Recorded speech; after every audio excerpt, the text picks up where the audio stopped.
un resfrío bastante fuerte. Creo que ya estoy yo también mejor. Me voy a disculpar, el día lunes igual estaba todavía mal con muchos análisis, pero creo que ahora ya estamos bien. Bien, jóvenes, a ver, todavía algunos que entran. Vamos a continuar, voy a compartir. Voy a compartir mi pantalla, pero previo abriré estos archivos que vamos a necesitar a partir de ahora. ¿Dónde está? Y muy bien, acá.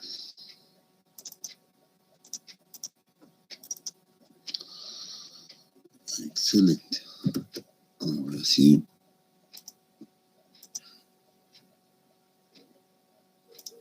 ¿Dónde están las otras? A ver.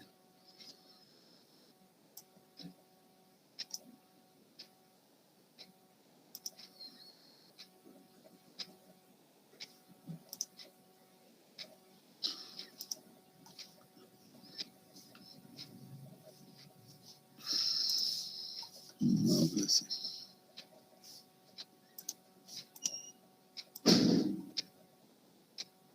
Esta más y creo que ya está.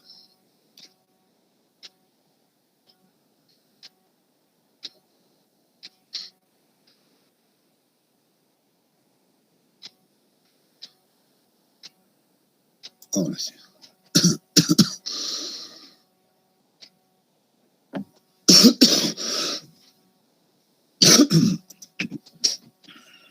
Muy bien.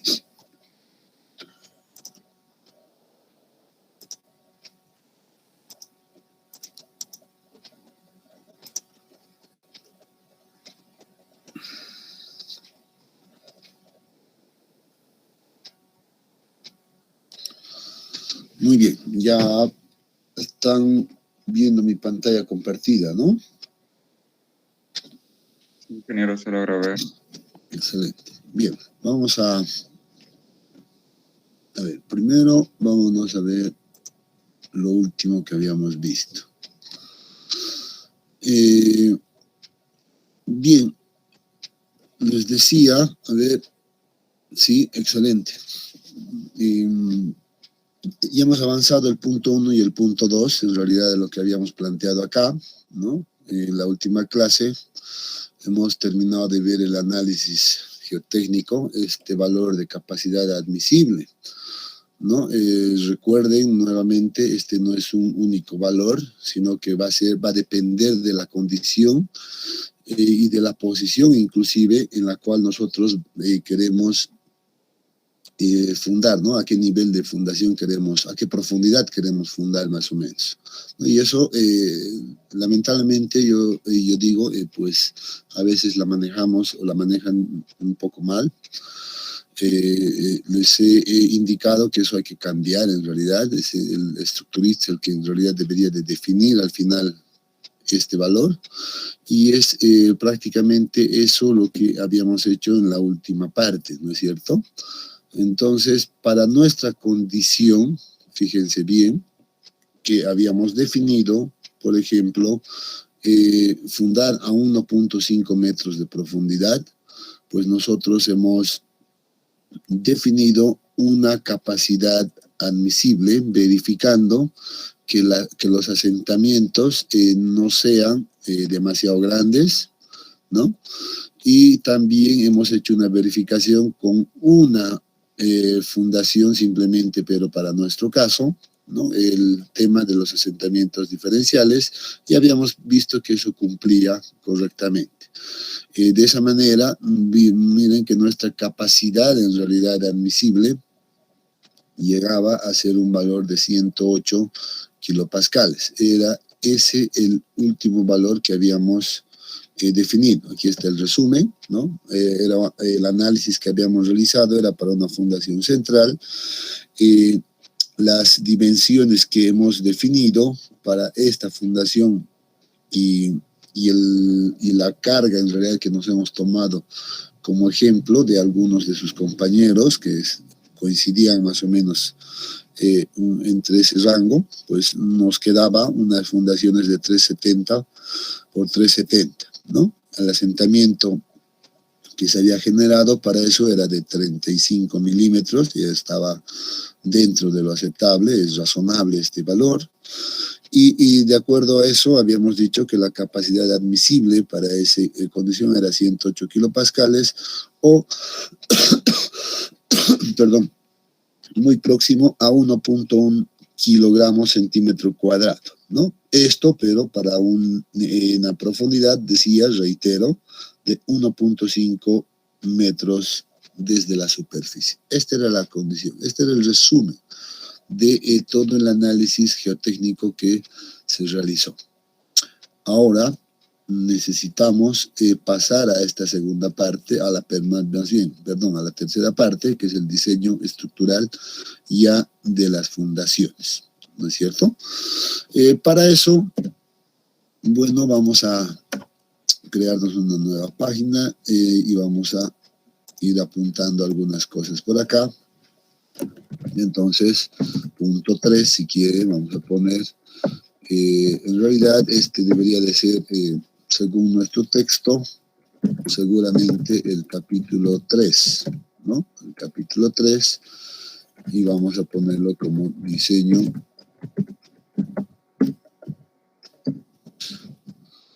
estructural de fundaciones aisladas primero. Vamos a tocar primeramente este tema en todos los casos. Listo. Entonces vamos a trabajar sobre esto ahora, ¿no? Para eso, primero me gustaría, miren que hay todavía tanta gente que se quiere sumar a última hora. ¿Qué hacemos? ¿Les perdonamos la vida? Hay algunos estudiantes, ingeniero, que recién se cambiaron de grupo, a lo que estoy viendo en un grupo.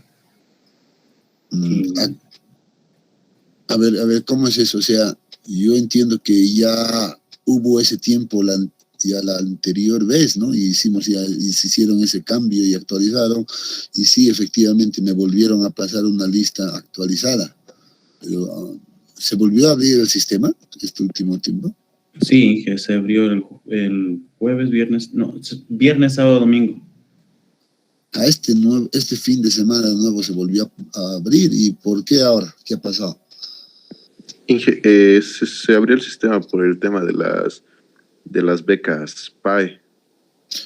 Ajá. Muchos recién se inscribieron por ese tema. Miren tú las cosas que me entero. Entonces van abriendo varias veces entonces el sistema. Ya bueno, entonces hay que pedir nuevamente una actualización de las listas, ¿no? PBI, corrijo, sí. PBI. ¿Qué es el PBI, perdón?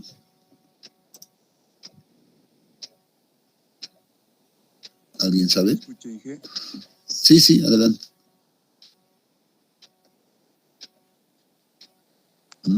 Varios. Inge, ¿me escucha? Sí, te escucho. Adelante. Las becas PBI son generalmente becas que dan las comunidades, alcaldías, después también las instituciones, las organizaciones como Bartolinas, por ejemplo, instituciones, digamos, de sindicatos que están encargados de repartir estas becas PBI que son para el ingreso libre a la universidad, sin dar examen de ingreso. No se estaba aceptando a todos este año. Entonces, los de las becas PBI se han organizado, creo, y han ido a bloquear el rectorado. Después de eso se les ha aceptado y por eso tan tardíamente se ha vuelto a abrir el sistema. Ya. Muchas gracias por la aclaración, Luis. Bueno, yo no tenía, la verdad, entendido de todo ese detalle. Pero bueno, yo supongo que va a ser la última actualización y seguro me pasarán ya nuevamente la lista actualizada. Y mire que hay mucha gente que todavía después de las 7 está ingresando, ¿no ve? Y cuando en realidad, miren que voy a dejar por esta semana más. Después, olvídense, ¿no? Máximo 7 de la mañana. Empezamos la clase y ya nadie debería de ingresar, ¿no? Pero por esta vez vamos a nuevamente aceptar aquello. Muy bien, ya me desconcentré. ¿Dónde estábamos? Pues les decía, bueno, vamos a hablar de la parte ahora de diseño estructural, después de haber revisado toda la parte de geotecnia. Y, perdón, en este caso, bueno, ya estamos en el capítulo 3. Bueno, en este caso el texto que ustedes tienen lleva por título Zapatas de fundación, ¿no? No vamos a entrar en mucho detalle de esto porque yo espero más bien que ustedes vayan revisando poco a poco todo el contenido de de su texto, ¿no es cierto? Sin embargo, seguro que en la parte introductoria habla de cuál es la función de las zapatas, de las fundaciones, que son, qué es lo que van a, no sé, ya, que transmiten las cargas de las columnas al suelo, etcétera, ¿no? Entonces, seguramente va hablando de la importancia de las fundaciones. De hecho, y yo reitero también en este punto, que las fundaciones son los elementos los que deben ser más detallados, ¿no es cierto?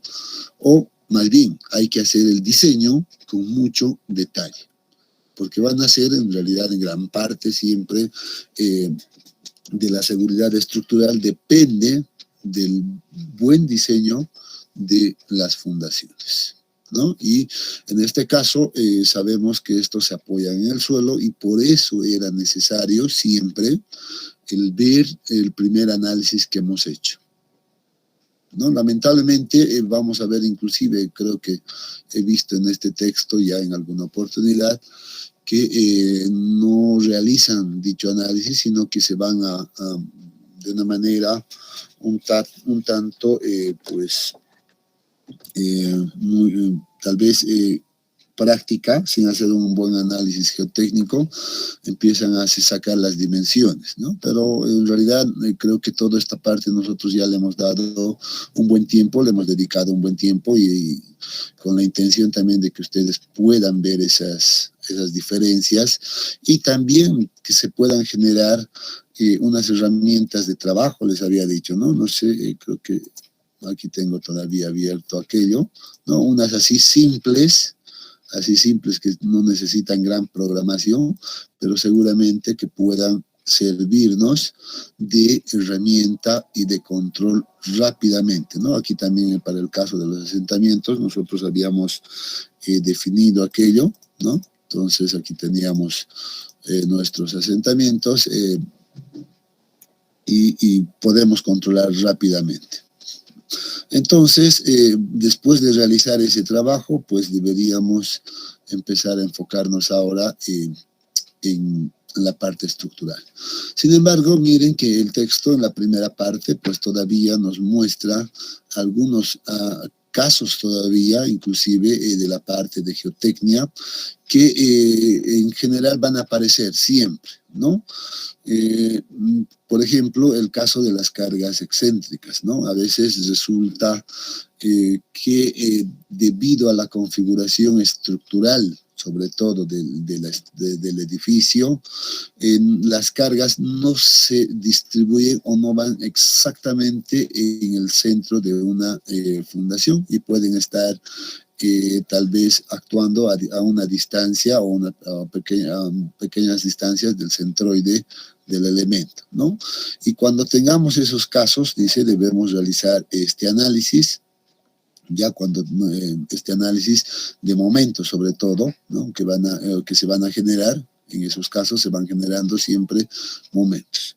Quiero indicar en este momento que si uno hace el modelamiento estructural, siempre va a tener momentos, ¿ya? Lo que pasa es que a veces estos momentos son relativamente pequeños.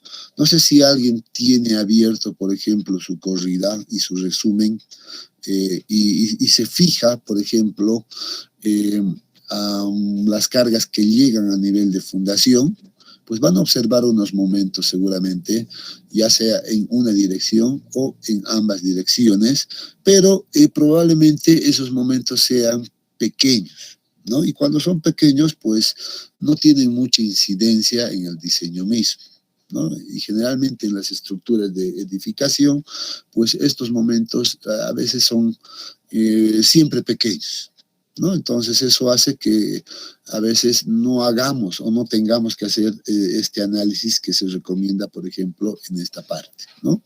Porque siempre va a entrar dentro de un área específica, dentro del área del núcleo central que se la denomina, ¿no? Y eso hace que no afecte en lo absoluto al diseño, ¿no? Pero sin embargo, si tuviéramos el caso de tener momentos bastante grandes, pues tendríamos que realizar esta verificación, que también es geotécnica, por cierto, no es nada estructural todavía acá, ¿no? Que tiene que ver con la reacción del terreno, ¿no? Dependiendo de las excentricidades. Bien, entonces, veo que tampoco esto no es tan complicado, ¿no? Seguramente en algún momento vamos a ver un caso de estos, el caso más común, lo vamos a desarrollar, ¿ya? Pero al final, después del análisis, uno no tiene que ver mucho el momento de inercia y todo, vamos a llegar a esta ecuación general, ya que dice la presión que se va a generar en el terreno, esta Q en realidad debería de ser la presión que se genera en el terreno, es igual a la carga que llega a nivel de fundación dividido entre las dimensiones de nuestra fundación, y todo esto multiplicado por 1 más menos, puede ser más o puede ser menos, ya 6 veces la excentricidad, y esta excentricidad va a depender de la distancia, por ejemplo, a la que está actuando la carga, ¿no? Con relación al centroide de la fundación, ¿no? Todo dividido, en este caso, entre el lado más largo de la fundación. Miren que aquí hay algo que en lo personal a mí no me agrada mucho, ¿ya? Es algo tal vez simplemente cuestión de gusto, ya que aparece en su texto guía, que por ejemplo,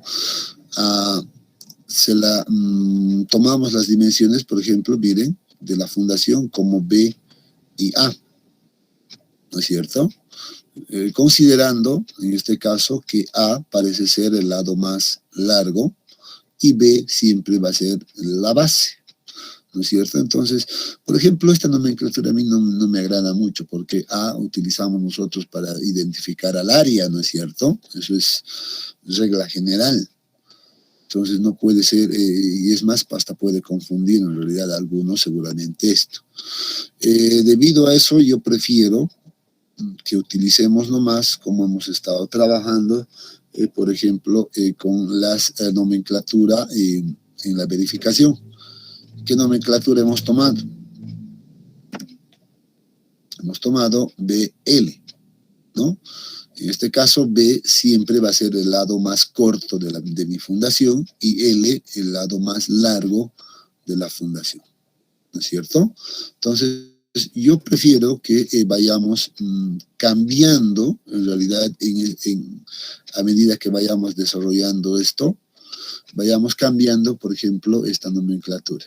En vez de poner A, vayan reemplazando por L, por favor. Ya, entonces, espero que no genere mucha confusión eso, o piensan que les va a generar mucha confusión y manejamos nomás como está aquí. ¿Qué dicen?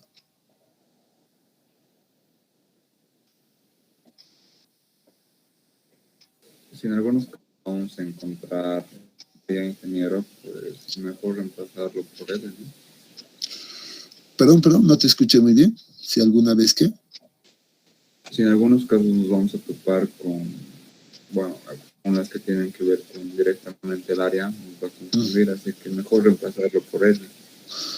Exacto, y siempre vas a tener ese caso, ¿no? de hacer por área. Entonces, por eso en lo particular a mí no me gusta mucho esta nomenclatura, al menos que decidieron colocarlo acá, ¿no? Entonces, yo prefiero que pongamos nomás y nos acostumbremos a lo que generalmente se maneja también, No van a ver nunca, digamos, en unos planos ustedes como A, B, digamos, como longitudes de esto, ¿no? Entonces, desde ese punto de vista también, recomendaría que cambiemos nomás a L.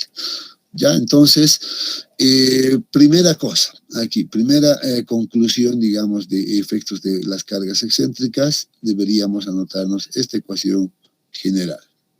¿Ya? Y a partir de esto, todavía se puede hacer un desarrollo mucho más a detalle, ¿ya?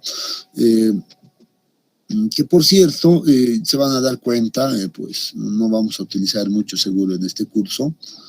Sin embargo, en la siguiente asignatura, que es Fundaciones 2, pues se hace un estudio mucho más amplio de esto, debido a que ahí se estudian zapatas especiales en realidad, así de este tipo también aisladas, pero con momentos bastante grandes, que se pueden dar en otro tipo de estructuras principalmente, ¿no? Entonces, ahí sí es necesario realizar todo este análisis.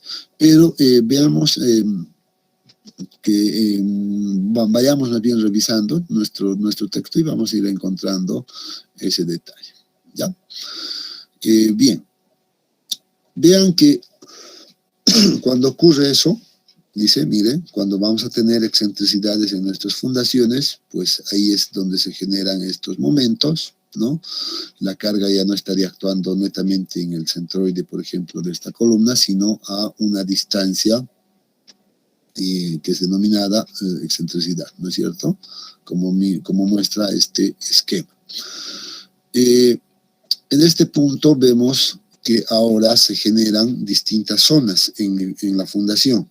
Miren, si esta es la columna, ¿verdad? Si este es el área de la columna, pues se va a formar una especie de área, como estamos viendo, esta área remarcada, ¿ya?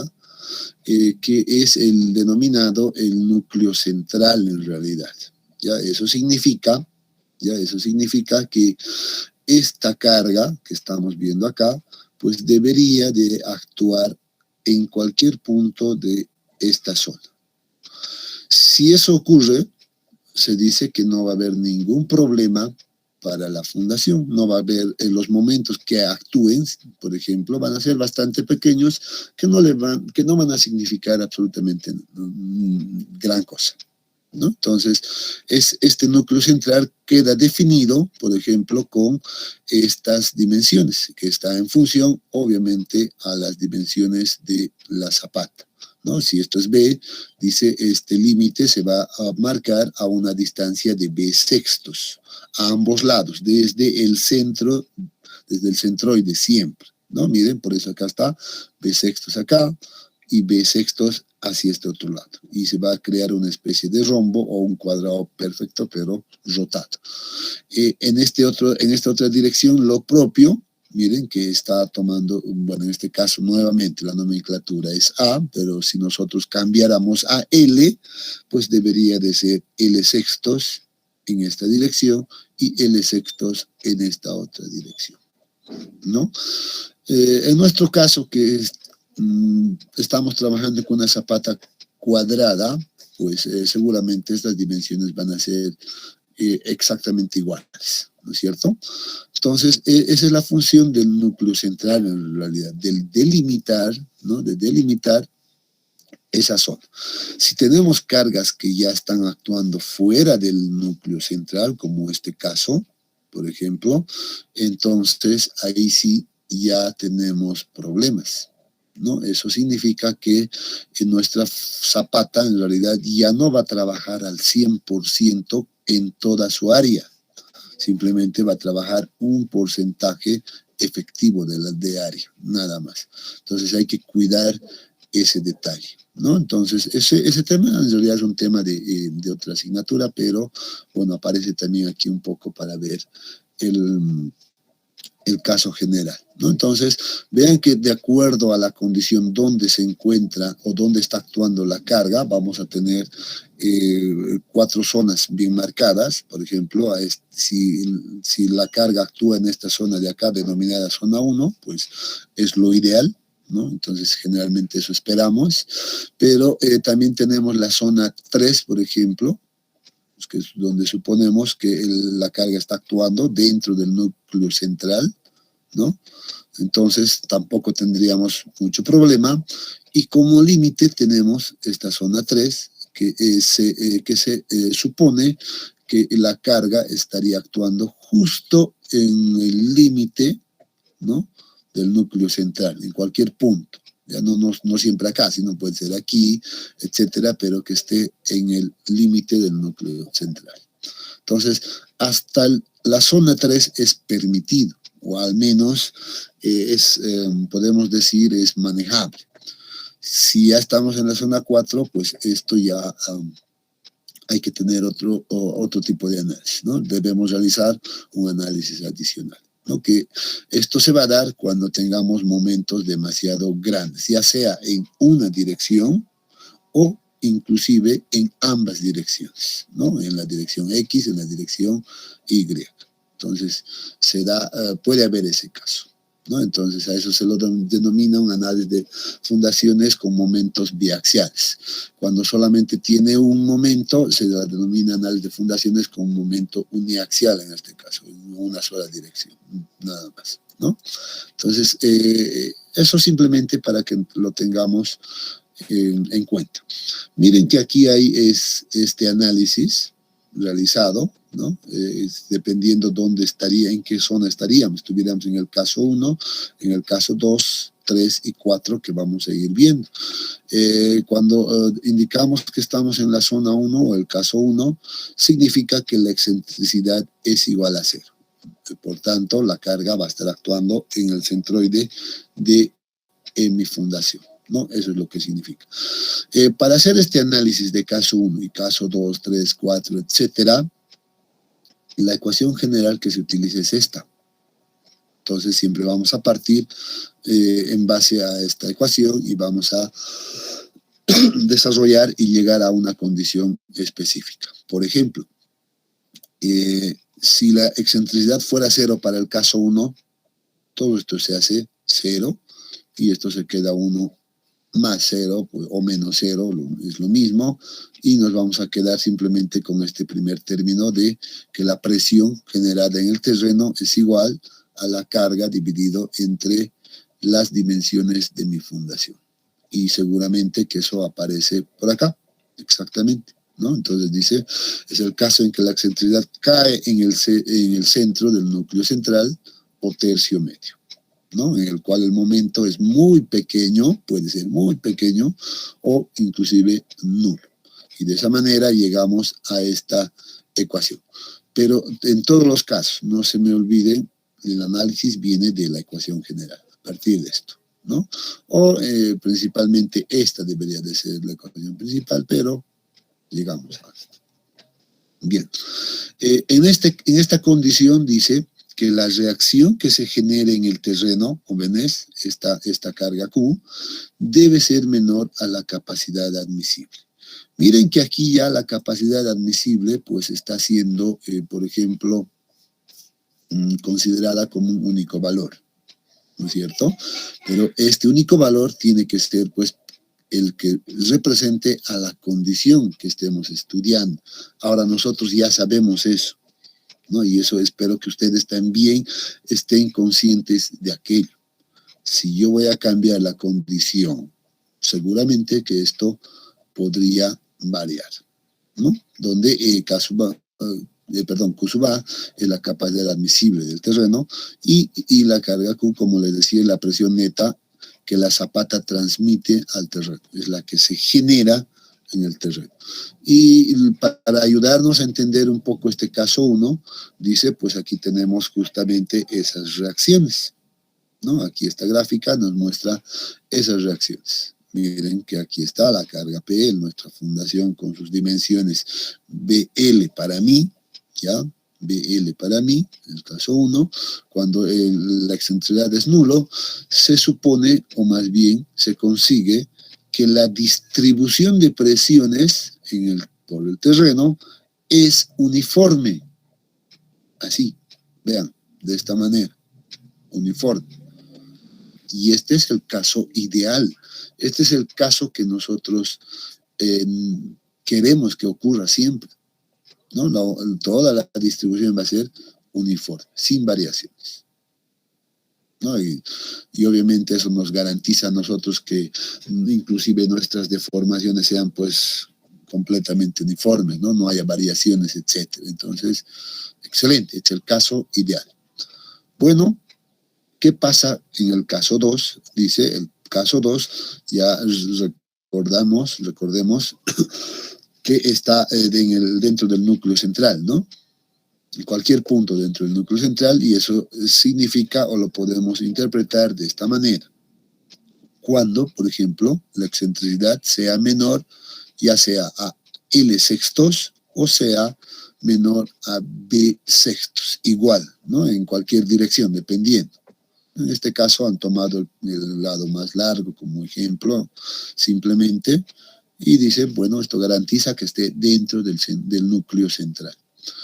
En este caso, vean que ya la excentricidad va a tomar un poco de protagonismo, va a ser ya el momento va a ser un poquito ya más fuerte, y cuando ocurre esto, pues miren que la distribución generada debajo de mi zapata, pues ya no va a ser uniforme, dependiendo a qué dirección se va mi excentricidad, si se va en la dirección L o en la dirección B, por ejemplo, dependiendo, pues la distribución va a ir variando.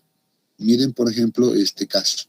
Se supone que la excentricidad seguramente está yendo un poco más en esta dirección, ¿no es cierto?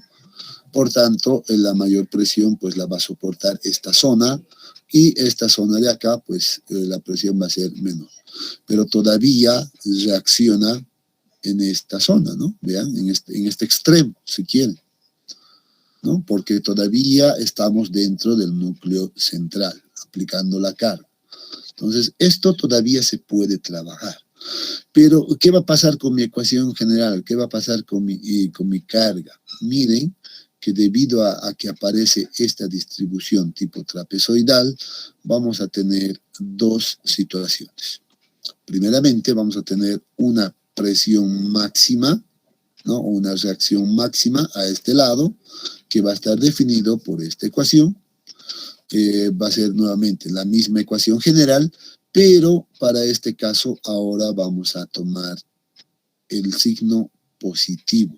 ¿Recuerdan que era más menos? Entonces el signo positivo se toma acá y dice, bueno, esto va a ser más 6 veces la excentricidad dividido entre el lado más largo, o al menos en la dirección donde se esté yendo esa excentricidad. Entonces en este caso es A, por eso aparece nuevamente aquí ese valor. Y también deberíamos de controlar, bueno, la bibliografía dice hay que controlar, pero en la práctica uno se da cuenta que la situación más crítica siempre va a estar enlazado con la presión máxima, ¿no? Pero la bibliografía dice igual hay que verificar el Q mínimo, ya que va a estar, es la misma ecuación, vean, pero con el signo negativo simplemente, ¿no? Entonces, eso nos va a dar la magnitud de esta presión que aparece en este otro extremo, ¿no? Y la distribución, vean, va a estar dada de esta manera, ¿no? Vean que la resultante, en otras palabras, de toda esta reacción va a estar actuando en alguna posición por acá, dependiendo de la excentricidad, ¿no? Luego vamos a analizar seguramente esas cosas. Nuevamente, para este caso, dice, para este caso, no debemos de perdernos de la verificación. Y esta verificación consiste en que esta presión máxima sea menor o igual, por lo mucho, a la capacidad admisible del terreno. Nuevamente. Entonces siempre hay que controlar aquello. Si eso se da, entonces si eso se cumple, pues nuestras dimensiones, dice, van a ser las correctas. Ya en caso de que no se cumpla eso, pues tenemos que volver a rediseñar nuestras dimensiones de fundación. Hay que cambiar, hay que incrementar seguramente pues las dimensiones, ¿no? Entonces ahí viene, para eso se hace este análisis. El caso 3 correspondía a considerar que la carga está actuando exactamente en el límite del núcleo central, ¿no es cierto? Está en el límite. Para eso, pues podemos considerar que L sextos es igual a la excentricidad, ¿no? En términos de reacción del terreno, pues miren cómo va a cambiar la situación. El Q mínimo llegaría a ser 0 y el Q máximo, pues obviamente crece, ¿no? Y nuevamente la reacción, la resultante de todo esto, pues actúa seguramente a una distancia de excentricidad a partir de este punto, ¿no? Entonces, esta ya es la distribución, ya cambia la figura, ya estamos en una situación crítica, estamos al límite de aquello, ¿no? Y para esas condiciones, pues dice nuevamente, miren cómo va a cambiar el valor de la reacción Q máxima. Va a ser igual a 2 veces P dividido entre B y L. Y uno se preguntará, ¿por qué sale eso? Pues simplemente, fíjese la ecuación general, más menos acá, es esta misma, ¿no? Digo, sabemos que la excentricidad es ¿cuánto?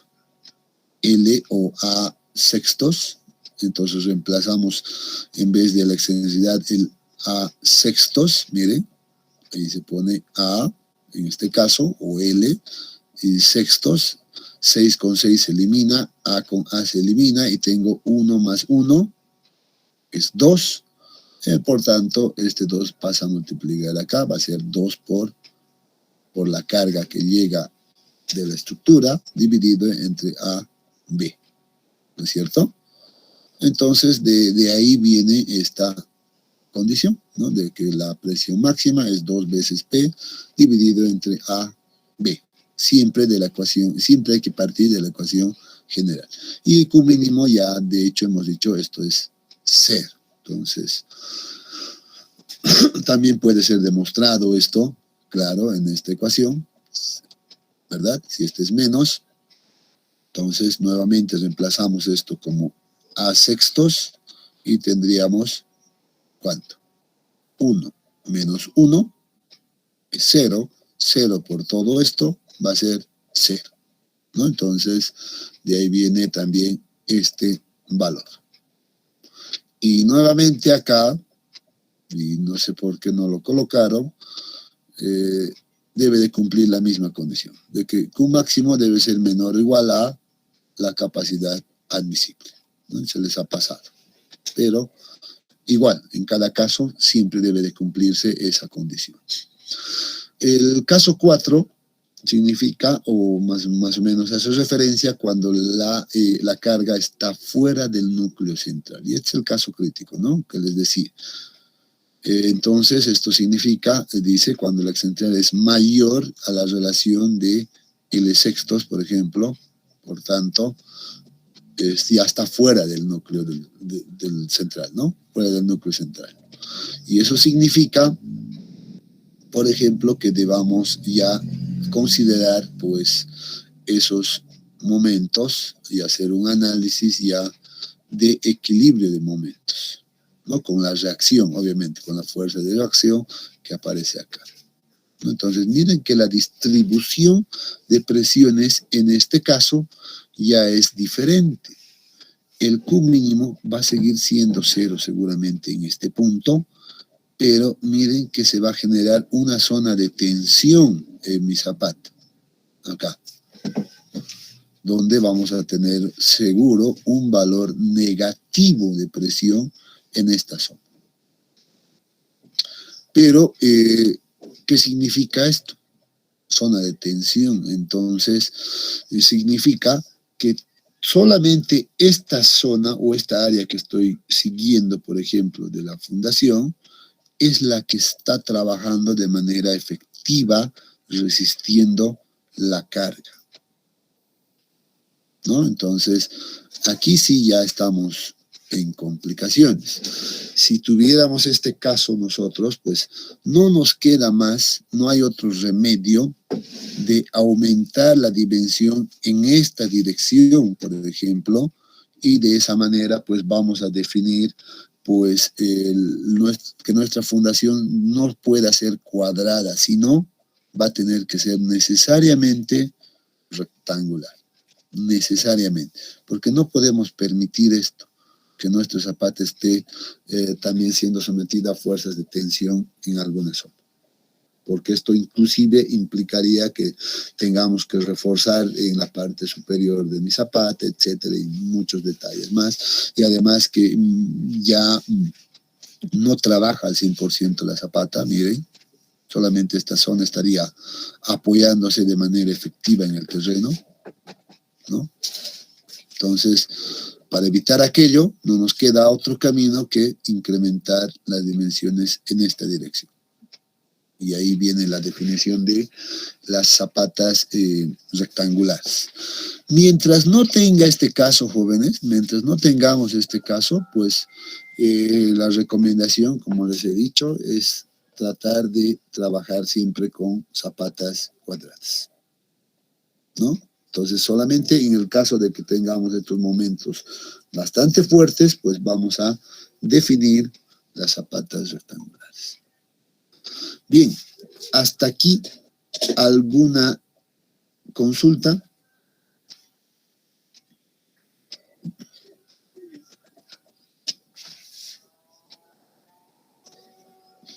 Ingeniero, disculpe, ¿cómo es que se dan esas excentricidades? Bueno, estas excentricidades dependen en realidad de la transmisión de cargas, ¿no? A veces, pues por la forma de la estructura, o generalmente ocurre esto en estructuras muy particulares, ¿no?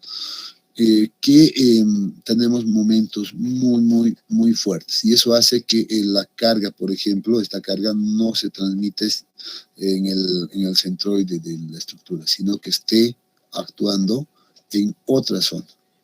Y eso es más que todo por el tipo de estructura. Por ejemplo, ¿qué pasa en las estructuras que son los coliseos, por ejemplo? ¿Cómo están configuradas las estructuras de los coliseos? Supónganse, no sé si puedo abrir esto, ¿sí?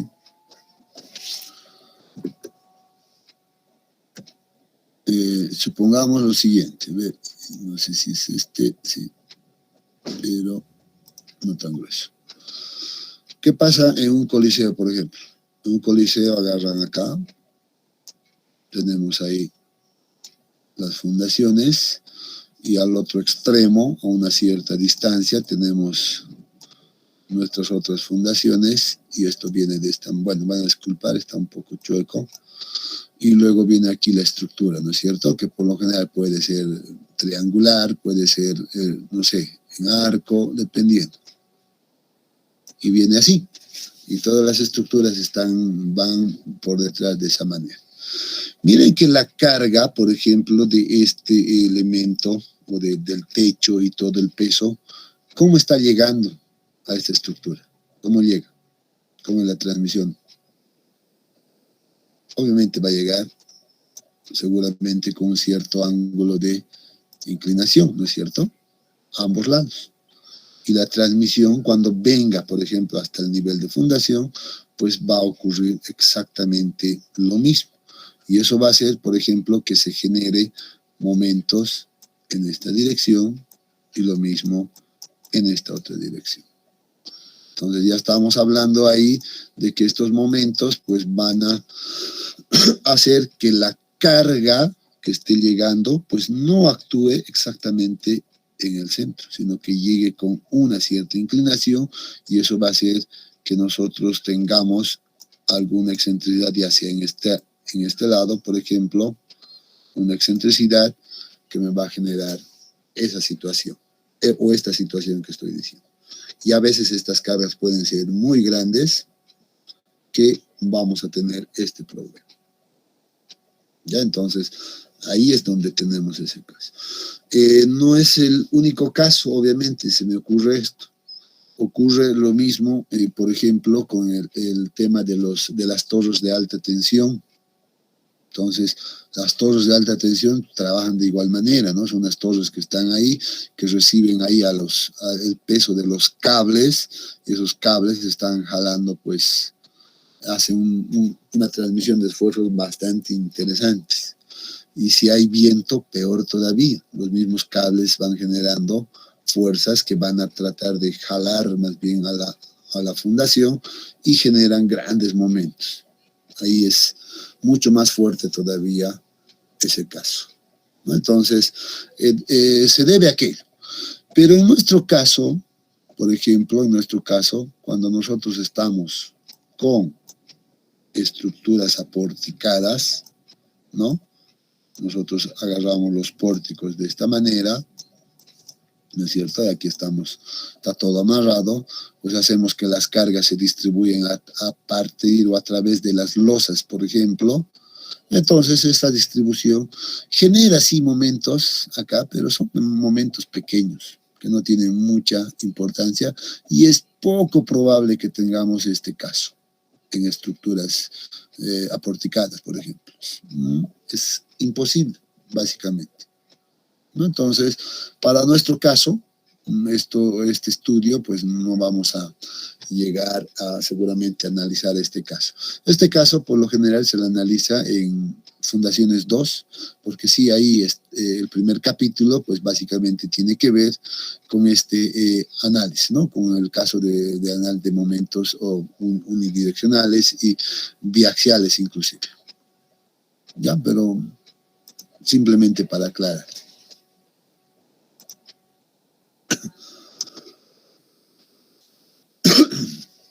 Bien, pues ahora avancemos y ya vamos a nuestro caso de estudio. Vamos a retornar a nuestro caso de estudio ahora con el caso de las zapatas céntricas, ¿no? Es que eso significa que nuestra carga está actuando pues en la zona 1, como si quiere, ¿no? En esta zona 1 que hemos definido, no sé dónde está, aquí está. Aquí, ¿no? En esta zona 1. Suponiendo que la excentricidad es 0.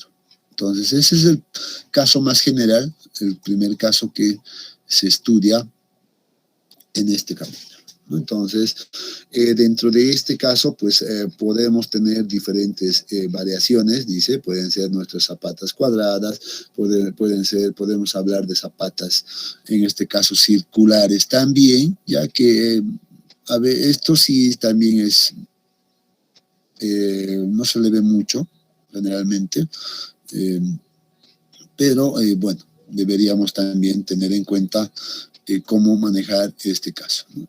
En el caso, este es un caso muy particular, donde a veces tenemos estructuras muy grandes, tremendas en longitud, por ejemplo, y donde se ve la necesidad de incluir algunas juntas de construcción o juntas de dilatación, ya, y donde vamos a tener la llegada, por ejemplo, de 2 columnas ya a una sola zapata. Bueno, este es un caso muy particular, ¿no? Entonces, que se puede dar también, pero... Entonces, principalmente vamos a concentrarnos nosotros en esta, para nuestro caso de estudio, y vamos a analizar seguramente este caso, ¿no? Entonces, ahí vamos a ver, dice que la distribución de presiones de la zapata va a ser uniforme, como la que hemos visto, la que suponemos. Sin embargo, en la realidad, esto depende mucho del tipo de suelo donde se está emplazando. Y aquí tenemos un resumen, dice, por ejemplo, si estuviéramos apoyando la zapata en un suelo granular, pues la distribución sería de este tipo.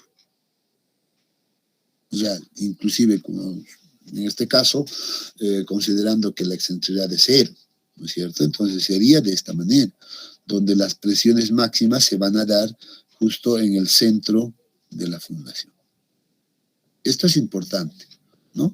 Pero nosotros idealizamos a esto, por cierto, ¿no? Entonces, como que hacemos un equilibrio entre este diagrama, ¿no? Y adoptamos un valor de Q máximo o de presión, en este caso promedio, y la superponemos por ahí. Pero vean que si superponemos esto acá, ¿qué va a ocurrir? Miren que estuviera generando un pequeño error, ¿no es cierto? Porque el valor máximo probablemente sea un tanto mayor acá, pero es ya considerado desde el diseño eso algo pequeño, no le va a afectar en lo absoluto.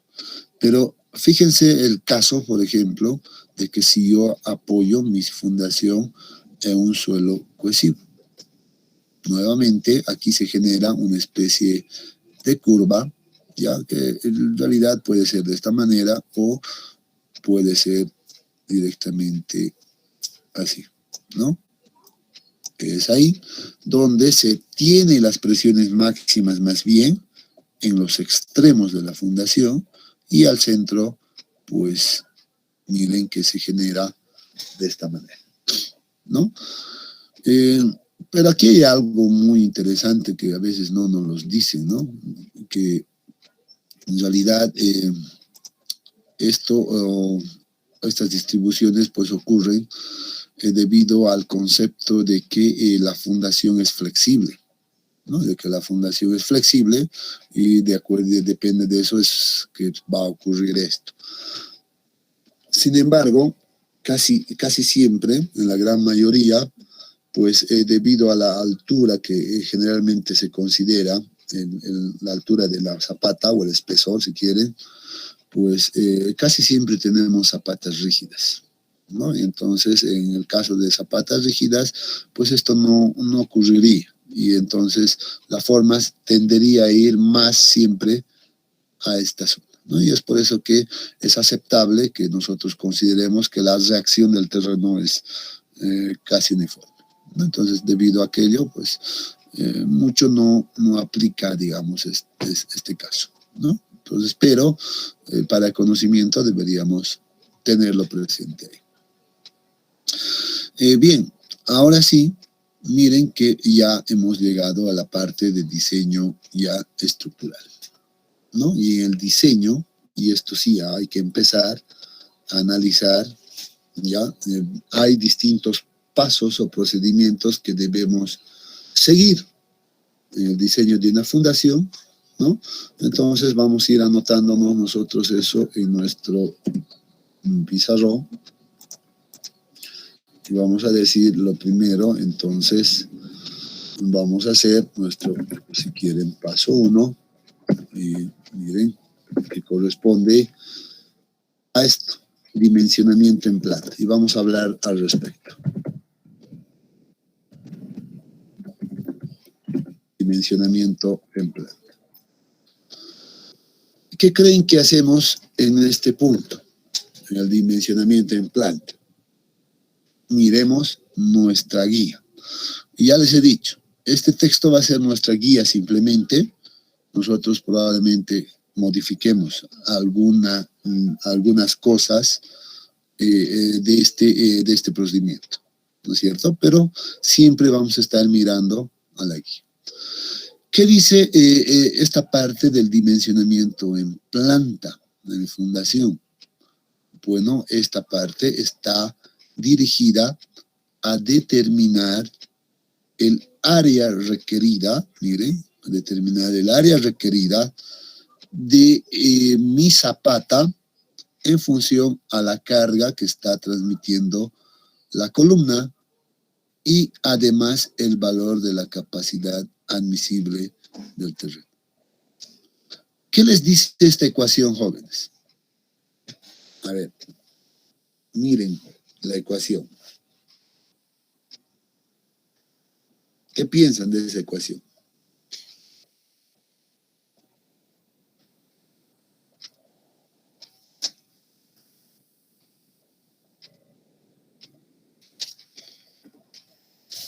Que nos ayuda a determinar quizás la sección de nuestro zapato. Ya nos ayuda a determinar las dimensiones de la zapata.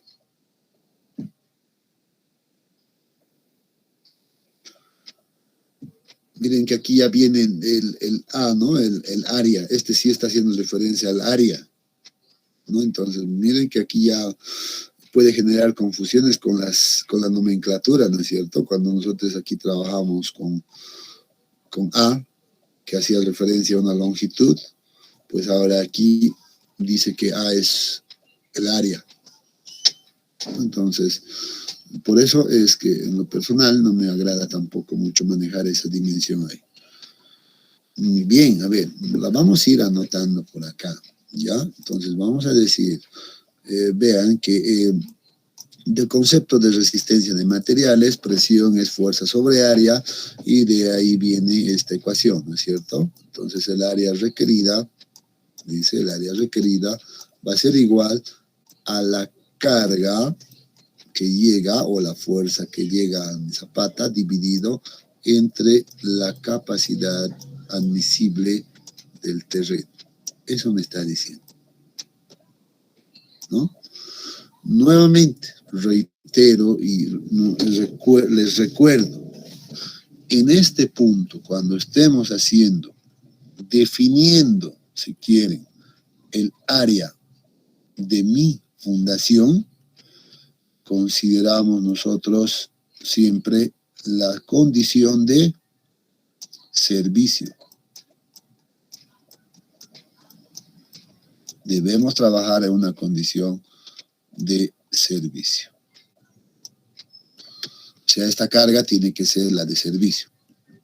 No carga muerta, más carga viva, simplemente, la que llega ahí. Pero, ¿qué más? Sí, estoy viendo. A ver, vayámonos a nuestra condición.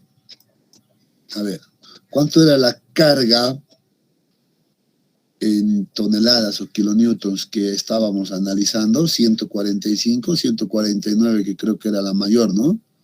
149 toneladas. Sí, aquí está. Muy bien, esta era la de servicio. Vámonos por acá y pongamos aquello, 149, ¿no? Toneladas, pero para que sea kilogramos, lo multiplicamos por 1000 y vamos a tener 149.000 dividido entre la capacidad admisible. ¿Cuánto era la capacidad admisible del terreno?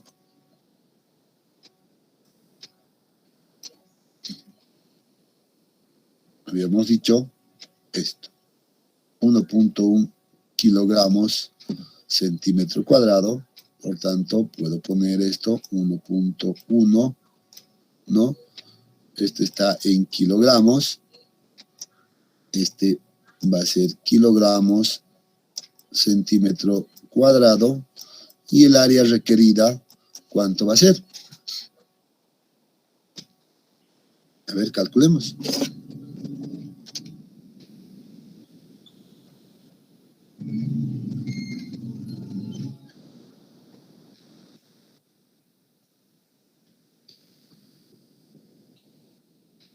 ¿Está con calculadora? 368 centímetros cuadrados. ¿Cuánto?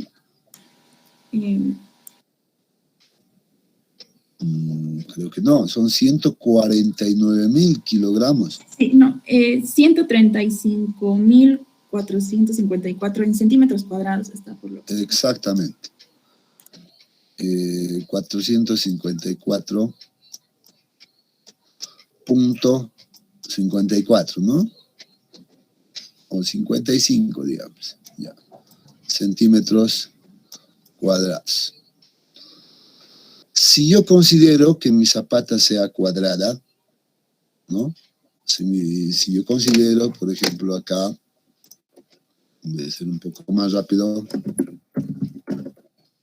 para zapata cuadrada, significa que en este caso B va a ser igual a L, ¿no es cierto? Entonces, ¿qué tendría? Voy a tener que, en este caso, que por ejemplo B va a ser igual a ¿qué? Sería B al cuadrado B por L es B al cuadrado, va a ser raíz de todo este valor, ¿no es cierto? No, si quieren podemos ponerlo simplemente como ecuación acá del Q admisible, pero ustedes ya tienen este valor y sáquenle la raíz cuadrada a esto. 3.68 metros, 370. Excelente. Entonces vean que aquí vamos a llegar 378. 68. Ah, muy bien. 3.68 metros. Esto en metros, ¿no? Bueno, sí, ya en metros. Pero seguro que no voy a manejar de esta manera y vamos a llegar a ¿cuánto? A 370.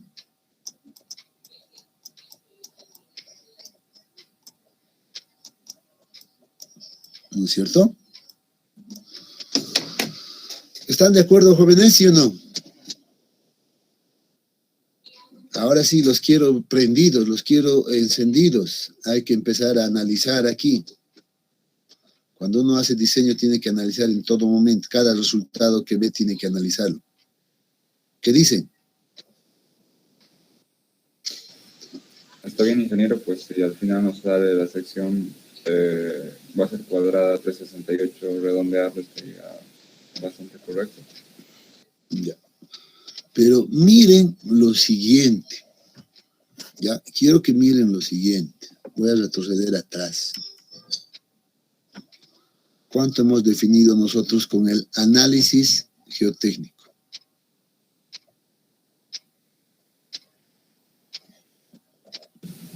$370. Ya teníamos este dato. ¿Sí o no? Sí. Ya teníamos el dato del análisis geotécnico. Y además, ya quiero que se den cuenta de algo. Esto, en realidad, esta capacidad admisible que hemos definido era para esta dimensión. ¿Recuerdan? ¿Quieren que vayamos a la planilla? Aquí está. Y nosotros ya habíamos tomado el 370. Aquí, de igual manera, ya habíamos considerado esa situación y ya teníamos esa capacidad admisible para una profundidad de 1.5 metros, esa capacidad admisible. Y obviamente cuando venimos aquí a utilizar estas ecuaciones y reemplazo, por ejemplo, aquí reemplazo estos valores de capacidad admisible de 1.1 y mi carga de 149 con la que he trabajado ya antes, es lógico pues que debería de salir los 370. Era lógico. ¿No es cierto? Pero porque yo ya he trabajado para estas condiciones. Nosotros ya hemos trabajado en el análisis geotécnico, todo lo que hemos hecho, estos cálculos en realidad, miren, para 1.5, etcétera, todo este proceso iterativo que ya habíamos hecho, pues ya estaba considerando esta carga máxima y para eso se ha definido este valor. ¿Qué hubiera pasado, por ejemplo, si la carga cambia? Probablemente esta capacidad admisible que definamos, pues iba a cambiar. Ya les he dicho, la capacidad admisible no es un único valor, es para cada condición, dependiendo a qué condición quiero llegar. Y es más, esto me garantizó porque definí que mis asentamientos diferenciales pues no tenían en realidad ningún riesgo. No había ningún riesgo. Entonces, yo simplemente he agarrado esto porque aparece en nuestro texto como un cálculo así rápido. Dice, por ejemplo, zapatas cuadradas, bueno, aquí está el área, va a ser la raíz de todo esto. Ni siquiera área, ¿no? Aquí está diciendo la longitud L va a ser igual. Nuevamente, aquí miren que aquí nos genera ya complicaciones en la nomenclatura. Pero la longitud L va a ser igual a la raíz de P sobre Q sobre A. Si fuera rectangular, dice, pues lamentablemente tenemos que trabajar asumiendo un valor de B y determinar un valor de L. ¿No es cierto? Si fuera rectangular, pero nosotros estamos en este caso. Yo he tratado de simplemente reproducir esto a nuestros datos, pero si ustedes ya realizaron el análisis geotécnico, como lo hemos hecho acá, hemos hecho un proceso iterativo, ¿recuerdan? Hemos asumido primero un valor de 2, luego hemos asumido un valor nos ha dado un valor de 4, luego hemos hecho un nuevo análisis y hemos llegado a 3,70, que era lo último que habíamos considerado. O sea, ya estaba hecho ese paso. O sea, quiero decir que si haces un análisis geotécnico adecuado, este primer paso de dimensionamiento en planta que aparece en su texto, pues ya no debería ser realizado. Ya no. Pero bueno, hemos hecho acá solamente para ver y obviamente esperábamos estos resultados. ¿No? Entonces no necesitábamos hacer esto. ¿No? Y ahora dice, pues, bueno, aquí, esto seguro que siempre nos va a cumplir. Esta es la última verificación que se hace. Tomar las dimensiones del área real de mi zapata, dividirlo entre esto, y obviamente esto debería de ser menor que el Q admisible. Podemos hacer la verificación acá. Eso sí, tal vez esa partecita nos faltaba en este punto, ¿no? Que no hemos hecho la comparación, pero seguro que sí nos va a cumplir. ¿Y en qué consiste? Que simplemente tú tomes ahora este valor que estás asumiendo, el 370 de BL, ¿no? Y lo dividas entre ese valor y determines una presión del terreno, ¿no? La presión del terreno va a ser igual, o sea, estaremos en este caso. Voy a retroceder atrás, no importa si perdemos unos minutos, pero tenemos que entender, estamos en este caso 1. Este es nuestro caso 1, por tanto, utilizamos esta ecuación, ¿no? Y debemos verificar que se cumpla esta condición.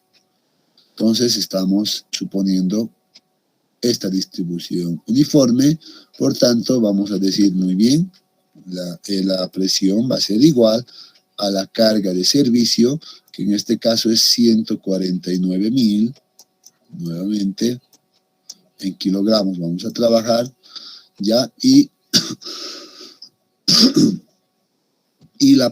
pongamos acá, solo para comparar en centímetros, esto en centímetros, o sea, vamos a poner que lo dividan esto 370 por 370. ¿Cuánto nos da este cálculo? 1,09 kilogramos sobre centímetro cuadrado. Miren que hemos dado con 1,0 casi, ¿no? Kilogramos, centímetro cuadrado, y observamos que esto es menor, inclusive se acepta hasta igual, habíamos dicho, que al valor de la capacidad admisible que habíamos definido.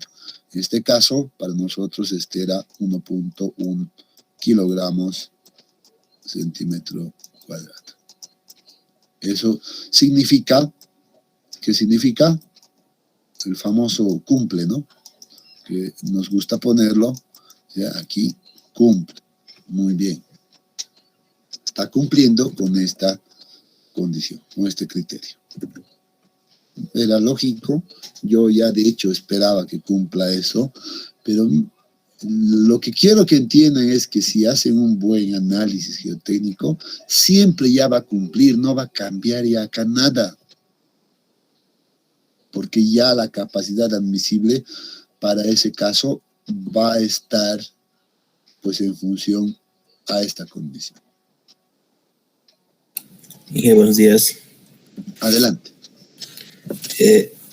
Yo he hecho de todas las zapatas casi céntricas en la planilla Excel y la capacidad admisible ha variado. O sea, varía, ¿no? Pero tiene un rango, está dentro de 75,95 hasta 77,04 la capacidad admisible. Y claro, la capacidad admisible está en función de parámetros de resistencia como la resistencia no de nada del material y de de eso y la parte de las dimensiones está en función a la carga, ¿no? Entonces, nunca vamos a tener nosotros un valor constante de la capacidad admisible como nos dan, por ejemplo, en digamos, los estudios geotécnicos de Inge, porque aparte, como se sabe que varía en función a la profundidad de Inge. Entonces, esto el ingeniero geotécnico Inge, ¿cómo calcula? Porque nos da un único valor. Tampoco considera, por ejemplo, la carga que va a llegar, digamos, a la fundación IG. Y también el geotecnista IG, estos valores, por ejemplo, nosotros hemos utilizado el método de Skempton para la capacidad admisible. También hay también hay tres métodos, que es el Hazen, Besig, y que aprendemos de los dos, ¿no? Y el ingeniero que dice que ¿qué métodos utiliza para sacar la carga seguramente, la carga admisible? Exactamente. O cómo hace él, o utiliza un software industrial, porque hacer de forma manual, por ejemplo. Y también el asentamiento IG, nosotros utilizamos métodos más simplificados, como usted nos ha enseñado en ese artículo científico. Y el geotécnico, digamos, hace de forma manual, utiliza un programa ya así, que lo hace más rápido. Ya, excelente. Bueno, ahí viene un comentario bastante interesante, ¿no? Que hace su compañero. ¿Quién era el que habló, perdón? No lo pude ver.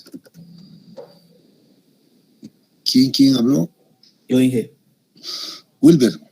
Sí. Ya, Wilber, muy bien. Excelente el comentario. Creo que siempre es oportuno hablar de estas cosas, ¿no? Ustedes que están ya a un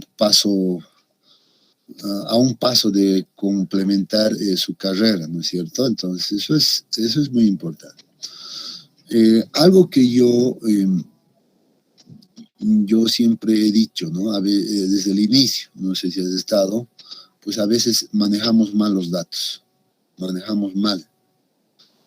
Pensamos que la capacidad admisible es un único valor que representa a toda una zona, por ejemplo, ¿no? Y lamentablemente creo que esto viene desde hace mucho tiempo, ¿no? Porque hay algunos compañeros míos igual que a veces me llaman y me dicen, por si acaso no sabes más o menos cuánto es la capacidad admisible de tal zona, porque voy a construir por ahí sitio y quiero tomar como referencia para mi prediseño. ¿Me entienden? Pensamos que el valor de la capacidad admisible es único, pero no es así. No es así. ¿Ya? No es así. Y hemos visto, porque este valor depende de dos factores principales, ¿no? Dos factores principales, que puede ser nivel de fundación, este es el principal en realidad, y las dimensiones de mi zapata. Mire, entonces uno ahí se pone a pensar y dice, ¿cómo hace el geotecnista entonces si no tiene todavía esos datos, ¿no? Porque al final el estructurista es el que define las dimensiones finales de la fundación, ¿no? Entonces, ¿cómo sacan esos valores? ¿Qué es lo que se hace en la práctica, en realidad, cuando uno hace estudios geotécnicos y no tiene el dato ni siquiera de las cargas que van a llegar a nivel de fundación? Es simplemente trabajar por el lado de la resistencia del material. Como lo que hemos hecho, por ejemplo, así, aquí. Por ejemplo, Skempton puede haber utilizado, esto yo les he simplificado, les he dicho, este es un método bastante práctico y que funciona muy bien, les he dicho. Tendrá cierta incertidumbre, tiene, como todos los métodos. No esperemos nada exacto en la geotecnia, es lo que debemos entender también. No es un valor único en el terreno, siempre es variable, siempre va a haber incertidumbre, ¿ya? Y yo les había dicho, para esta asignatura, y además con fines de que ustedes puedan aplicar de aquí en adelante, en su vida profesional inclusive, de hecho Skempton es una buena manera, y además si están trabajando con suelos finos, eso sí, lo he dicho, ¿no? Y aquí está la nota, ¿no? Aquí está, solo con suelos cohesivos. Así es, por ejemplo, ya un suelo granular, seguramente que Skempton ya no funciona. Ya tendré que ir seguramente a, no sé, Meyerhoff, Hansen, Basic, no sé, eso ya define cada profesional, ¿no? Con cuál está más acostumbrado, en qué método confía más, qué método le ha dado siempre buenos resultados, por ejemplo, ¿no? Entonces eso ya depende de cada uno.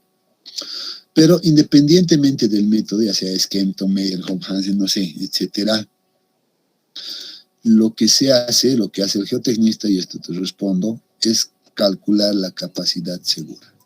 Así como lo hemos hecho acá, determina la capacidad última, a eso le aplica el factor de seguridad, que ya les he dicho, y esto muchos, ¿no? Si no están muy seguros de sus datos, le ponen un factor de seguridad no de 3, sino le ponen un 4, le ponen un 5, etcétera, para reducir este valor. Así de simple, ¿no? Por ejemplo, pónganle un 3.5. Miren cómo va a reducir esto. 62, 64, etc.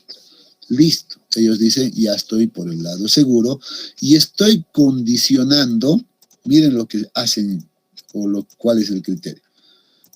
Estoy condicionando que esta debe ser la máxima carga que yo voy a aplicar, ¿ya? O yo puedo aplicar a nivel de fundación, a esta carga, a este nivel de fundación. Yo le estoy diciendo al estructurista, y ahí viene el error, ¿no? Que solamente debería de llegar máximo 62 kilopascales. Pero, ¿qué pasa si yo no puedo cumplir con aquello y que la carga es mucho mayor? Entonces ahí viene el detalle. El geotecnista lo que hace es tomar distintos valores de B. Dice, muy bien, voy a tomar un primer valor de B de 2×2, luego 3×3, 4×4, 5×5, 6×6, etc. O sea, se está dando arbitrariamente estas dimensiones de la fundación. Y así será, ¿no? Por ejemplo, mira aquí nosotros teníamos un 4, por ejemplo, ¿no? Podía haber tomado un 2, no sé, etcétera. Hemos empezado con un 2, creo. Ya hemos hecho este proceso. Y para cada una de estas condiciones, pues va variando de igual manera el nivel de fundación y obtiene varias columnas de esto. Se va a tener, para una base de 2 metros, por ejemplo, va a tener una columna, para otra base de 3 metros, otra y otra y otra. De tal manera que va a generar una variedad de posibilidades. Ya puedo rayar tal vez aquí un poco. No, esta es. Ya, y que tiene esta manera. Ya, por ejemplo, genera un ábaco de este tipo, donde esta va a ser la profundidad de fundación, y aquí pues coloca, por ejemplo, la capacidad segura. Vamos a hablar de segura inicialmente, ¿ya? De este valor.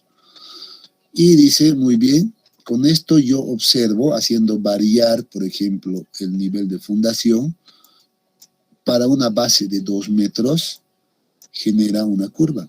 Por ejemplo, ahí. Ha generado una curva. Esto es para un valor de B igual a 2. Muy bien. Si toma un B igual a 3 metros y reemplaza y utiliza las mismas ecuaciones, probablemente va a tener otra por acá, de esa manera, para B igual a 3. Para 4 probablemente tenga otro, no sé, se me ocurre, ¿no? Para 4, y así, tiene varias curvas, las que haya adoptado, en este caso, el geotecnista. Y aquí obviamente te marca, ¿no? Te dice a 1 metro es tanto, a 1.5, 2 metros, etcétera. Eso es lo que hace, ¿ya? Y te dice, te reporta este abaco, el geotecnista, y el estructurista debe seleccionar su capacidad admisible. En este caso, el geotecnista debería decir, a ver, si yo quiero fundar, por ejemplo, a 1.5, ¿no? Quiero fundar a 1.5 metros, dice el estructurista debería de hacer esto, ¿no? Una línea a trazar por ahí, y dependiendo de mis cálculos, por ejemplo, ¿no? De mis cálculos de control de dimensionamiento en planta, por ejemplo, a ver qué pasa si yo quiero usar una fundación de 3x3. Entonces ve la intersección con esto y debería de determinar un valor de capacidad admisible. Muy bien, ¿no? Eso es lo que se debería de hacer con este tipo de casos. Pero a veces, y esto es lo peor, ¿no? Que el geotecnista no te da esto. ¿Sabes qué nos dan? Nos dice, usted tome un valor de capacidad admisible, dicen muchos informes, ¿no? De 1.5, imagínense ese dato, dice 1.5 kilogramos centímetro cuadrado, ¿no? Centímetro cuadrado, a partir de 1.5 metros de abajo. O te dice, el profesional estructurista debería de fundar su fundación en cualquier posición a partir de 1.5 metros, te dice. Eso significa que puedes fundar a 1.5, puedes fundar a 2 metros, puedes fundar a 3 metros, etc. Pero él te dice que utilices para cualquier profundidad 1.5. Claro, se está asegurando, ¿no? Probablemente este valor de capacidad admisible sí funcione para 1.5 correctamente, pero a 2 metros probablemente esta capacidad ya no sea 1.5, sino sea mayor, sea 2 probablemente, ¿no es cierto? Pero vean que con esto ya nos está llevando a que nuestro diseño de nuestras fundaciones ya estén sobredimensionadas. Claro, al geotecnista le conviene eso, que no se genere ningún problema, ni por asentamientos, ni por resistencia, por nada, ¿no? Por eso nos tienden a hacer aquello. ¿Y cómo hacen la cosa? Me preguntaste de los asentamientos. Muchos no hacen ni siquiera la verificación asentamiento, si se van a fijar ustedes, ni siquiera te dicen su asentamiento es de tantos. Pero sí hay algunas que hacen. Pero ¿cómo hacen los asentamientos? Utilizan estas cargas. Y dicen, muy bien, supongamos que esta es la carga máxima que debe transmitirse a nivel de fundación, pues entonces utilicemos esta misma carga a ese nivel de fundación, ¿no? Entonces colocan esa misma carga aquí, en vez de esta Q, y calculan el asentamiento que generaría esa carga. Nuevamente, estamos yendo por el lado súper conservador. Nada, digamos, real. Es probable que nuestra estructura esté transmitiendo otro nivel de cargas, ¿no? Y ahí ya se genera un problema. Por eso yo les decía al inicio, el estructurista tiene que saber interpretar la parte de geotecnia. Es más, tiene que conocer la parte de geotecnia, al menos la parte básica de la geotecnia. Y es por eso que hemos visto con ustedes esta parte, por eso les he dicho que se presenta este método también, bastante práctico y bueno, y funciona muy bien, para que puedan tener su propio análisis. están viendo que ya cuando el estudio geotécnico a veces nunca va a ser preciso. O nos van a mandar a esto, ¿no? Si nos dan esto todavía es razonable, ¿no? Uno puede definir algún valor específico, pero si no nos dan y nos dicen solo un valor, entonces eso ya es muy peligroso de utilizar. Entonces yo debería de hacer mi propio análisis utilizando métodos así simples, verificando asentamientos inclusive de esta manera y listo. ¿Cuál ha sido el único problema de este método? El factor de influencia, ¿no es cierto? Determinar este valor del factor de influencia. Entonces, yo les había dicho, si ustedes pueden programar esta partecita, pues su problema ya está resuelto. No van a tener ningún problema después. Entonces, ahí hay mucha incertidumbre, jóvenes, ¿no? Y el comentario de su compañero en este caso ha sido muy atinado. A veces uno espera nomás este valor coadmisible, pero ya hemos visto que esto no es un único valor, es variable. No sé si te he aclarado a la pregunta que realizaste.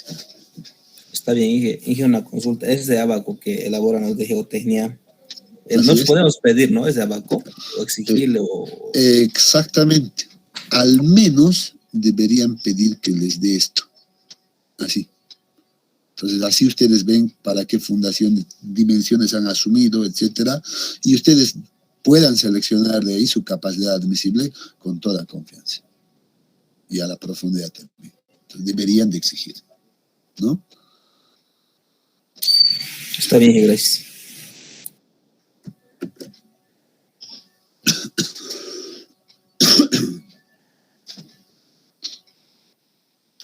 ¿Alguna otra consulta? Uy, ya nos hemos pasado. El día miércoles siempre se pasa la hora rápida, ¿no? Bien, sigamos adelante. Una vez que hemos hecho esta verificación ya, ¿no? ¿Dónde estamos? Dimensionamiento en planta. Ya hemos visto esto. No. Ya, zapatas rectangulares. Esto no tiene nada que ver todavía. Esto hemos visto, ¿no? Vean que aquí hay algo que no tiene nada que ver esta parte aquí, lamentablemente, pero está por aquí. Esto todavía no utilizamos en esta parte. Pero bueno. Y deberíamos de pasar al dimensionamiento en elevación. ¿Ya? Entonces, esta es la parte ya netamente estructural, ¿no? Aquí todavía han visto que dependemos de los datos del terreno, ¿no? Ya una vez que hemos definido las dimensiones de la fundación, pues ahora vemos el dimensionamiento en elevación. ¿Eso en qué consiste? Consiste en lo siguiente, ¿ya? Entonces, antes de irnos, vamos a dejar algunas cosas por acá. Paso 2, si la denominaremos, dimensionamiento en elevación.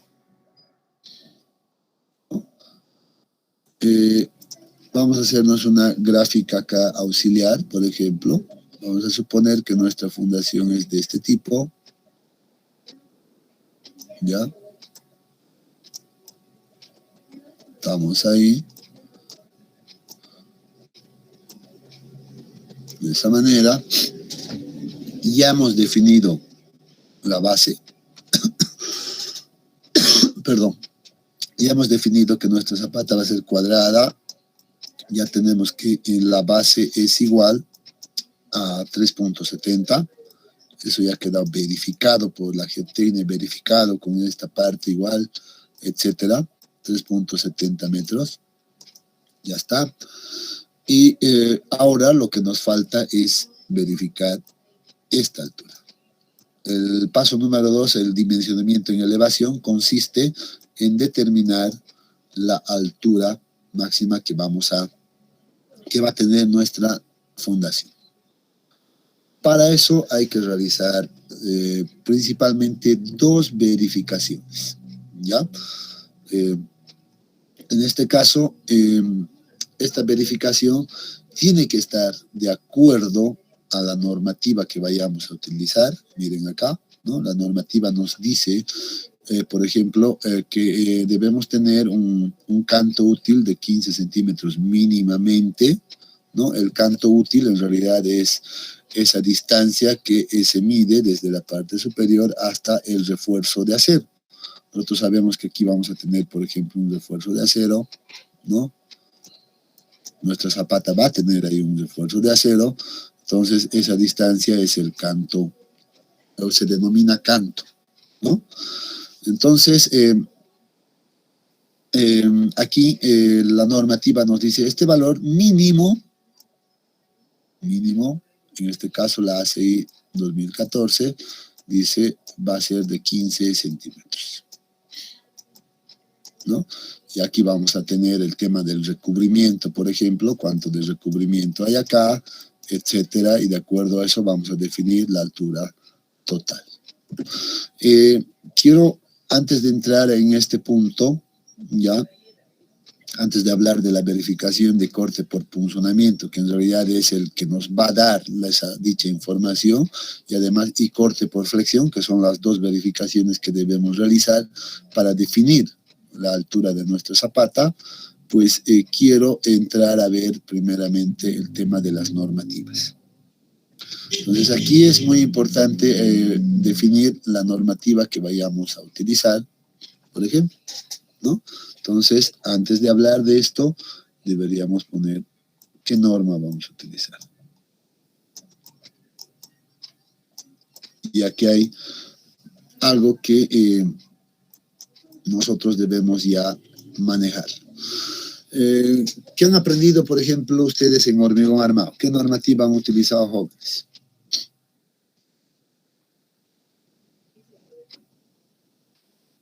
La ACI. La ACI, correcto. ¿La ACI en qué versión?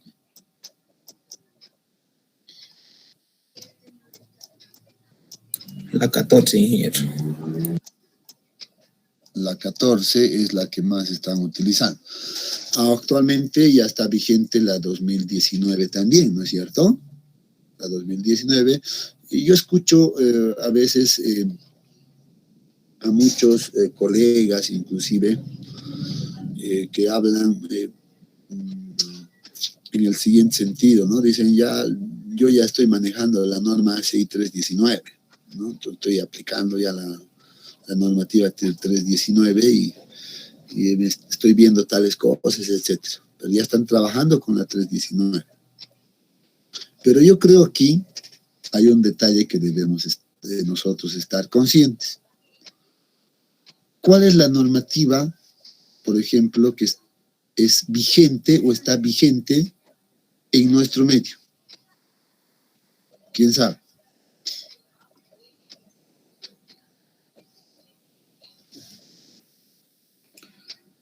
¿Qué normativa está vigente en nuestro medio?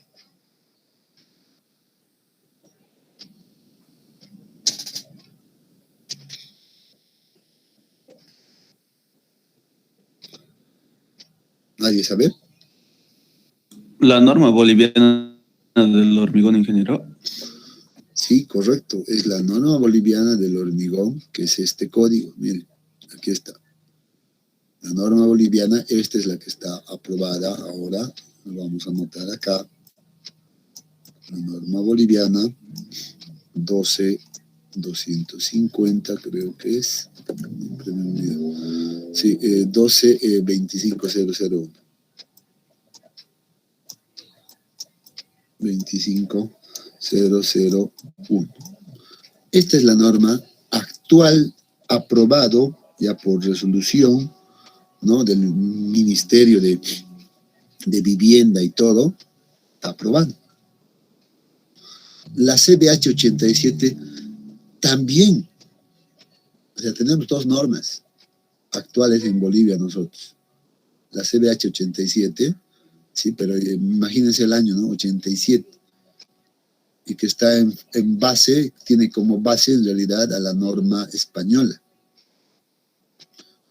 Y la norma boliviana que se ha aprobado recién en el 2019, en realidad 2019, sí, 2019, si más no me equivoco, entra en vigencia, pues tiene como base este código. Es básicamente la misma, el ACI 318-2014.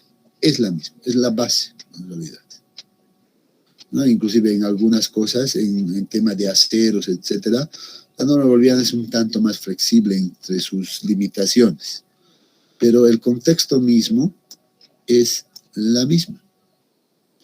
O sea que si ahora alguien hace el diseño con la norma, por ejemplo, esta norma de la norma boliviana, y ve la ACI 3018 de la 14, pues se va a dar cuenta que es exactamente la misma. No sé, justo quería ver por acá, no sé si está 225.6, no, más abajo. Se va a dar cuenta que estamos hablando de lo mismo. Solo vean esto, por ejemplo. Esto es lo que vamos a verificar también después, más adelante. Miren, la misma tabla, 22.652, miren acá, 22.652 en la norma boliviana. Vean la diferencia. ¿Hay diferencia? Pues no la hay, ¿no? Entonces, es básicamente la misma, ¿no? Entonces, si a mí me dicen vamos a trabajar con la ACI 2014, para mí está, ¿ok? Si alguien me dice vamos a trabajar con la NB, pues está en lo correcto. Pero si alguien me dice voy a trabajar con la ACI, por ejemplo, la 2019, ya no estaría tan de acuerdo, porque la he revisado también esa norma, la 319, y ya trae muchos cambios, sobre todo en la parte de cortantes y todo aquello es mucho más estricto, ¿no? Y que nos lleva, la verdad es que nos lleva a tener mucho más refuerzo de acero, por ejemplo. Entonces ya no estaríamos de acuerdo. Entonces yo voy a pedirles que en este curso trabajemos con cualquiera de estas normas. Las dos son válidas, ya les he dicho, es básicamente la misma, ¿no? Con algunas ligeras variaciones en la norma boliviana que hacen algunas adecuaciones, algunas condiciones nada más, pero la estructura es exactamente la misma. ¿De acuerdo? Bien, jóvenes.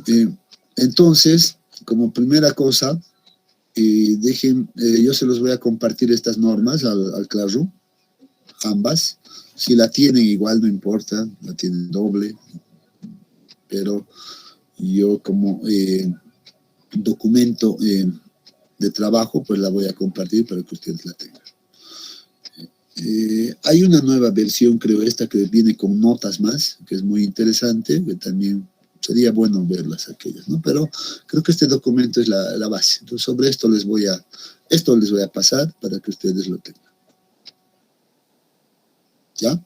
Entonces, antes de empezar a hacer los dimensionamientos y todo aquello, pues empecemos a uniformar las normas. Entonces, con esas dos normas yo estoy tranquilo. No vamos a tener ningún inconveniente. Si ustedes prefieren trabajar con la ACI, pero la versión 14, adelante. Vayan adelante. No hay problema. Está bien. ¿Ya? Si alguien me dice, bueno, prefiero manejar esto, adelante. Ahora, yo propongo que para que nosotros hagamos el caso de estudio, aquel seguimiento conmigo, ¿cuál trabajamos? Trabajaremos con la ACI, ¿no? Que es en realidad la base. Y además ustedes también están, creo, acostumbrados ya desde hormigón con esta normativa, ¿no es cierto? ¿Sí? Sí, ingeniero. Ya, entonces, va a ser nuestra base principal. ¿Ya? Pero me gustaría ya que ustedes poco a poco vayan mirando esto o comparándolo simplemente y empiecen a empezar a habituarse también a esto. Se van a dar cuenta que aquí nos da mucho más libertad de elegir, inclusive es más flexible que esta. Pero nosotros ahora nos pondremos con esto, ¿ya? Bien, jóvenes, quedaremos acá. Yo tengo que ya a salir un momento más. Y el día lunes sí vamos a empezar a hablar de todo esto. Y seguro que ya el lunes terminamos de hacer el diseño de zapatos aisladas y tal vez la circular más seguramente. Entonces vamos a avanzar ya más rápido. Ya hemos pasado la parte un poco de análisis y ahora es simplemente aplicar la normativa, aplicar el procedimiento, aplicar los criterios y armar. Que eso es mucho más fácil, ¿no? Lo más difícil siempre es hacer un análisis inicial. Ahí es donde se demora un poco más de tiempo. Si tuvieran alguna pregunta previo, o nos vemos directamente el lunes. Creo que no hay. Muy bien. Que tengan una excelente Semana Santa. Pásenla bien. Y nos vemos el día lunes. ¿Ya? Hasta el lunes, Inge. Hasta lunes. Hasta el lunes, Inge.